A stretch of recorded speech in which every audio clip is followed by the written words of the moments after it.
Mahakama Kuu ya Guinea imethibitisha ushindi mkubwa wa uchaguzi wa kiongozi wa junta, Koloneli Mamadi Doumbouya, uamuzi unaofungua rasmi njia kwa aliyekuwa kamanda wa vikosi maalum kuongoza nchi hiyo kwa muhula wa miaka 7 kama rais, licha ya upinzani na wakosoaji kuendelea kuhoji uhalali wa mchakato mzima wa uchaguzi huo. Uamuzi huo ulitangazwa mwishoni mwa siku ya Jumapili, ukithibitisha matokeo ya muda ya uchaguzi wa Disemba 28 yaliyompa Koloneli Doumbouya asilimia 86.72 ya kura zote zilizopigwa.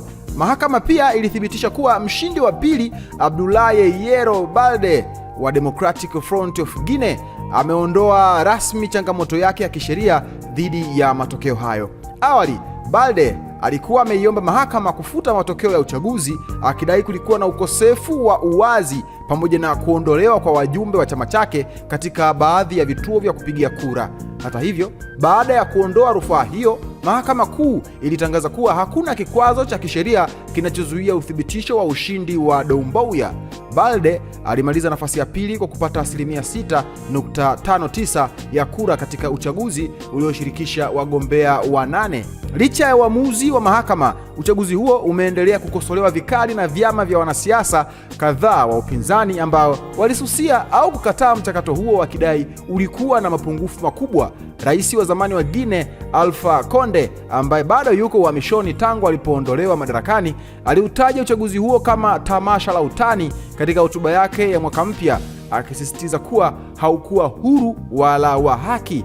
Koloneli Doumbouya, anayekadiriwa kuwa na umri wa miaka 40 kwa sasa, alikuwa mkuu wa walinzi maalum wa Rais Alpha Conde kabla ya kumwondoa madarakani kupitia mapinduzi ya kijeshi mnamo Septemba 2021 baada ya Conde kuiongoza Guinea kwa zaidi ya muongo mmoja. Mapinduzi hayo yaliifanya Guinea kujiunga na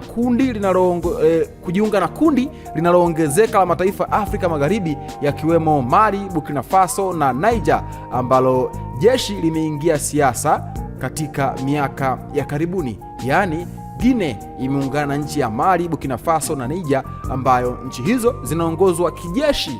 Baada ya uthibitisho wa ushindi wake, Koloneli Doumbouya ametoa wito kwa umoja wa kitaifa, akiwahimiza raia wa Guinea walioko nchini na ughaibuni kushirikiana katika kujenga kile alichokiita Guinea mpya. Maoni yako ni yapi kwa mahakama nchini Guinea kuthibitisha ushindi wa Doumbouya? Nione kwenye comment, maoni yako itakuwa vyema na swadakta sana. Hii ni VOT Media, wakati wote sisi tumechangamka. Hamasa ni kuendelea kusubscribe katika YouTube channel ya kwetu. Subscribe, like, comment, share kwa ndugu jamaa na marafiki, ili siku zote wasiweze kupitwa na taarifa zote muhimu ambazo zinakuwa zinatoka kwetu.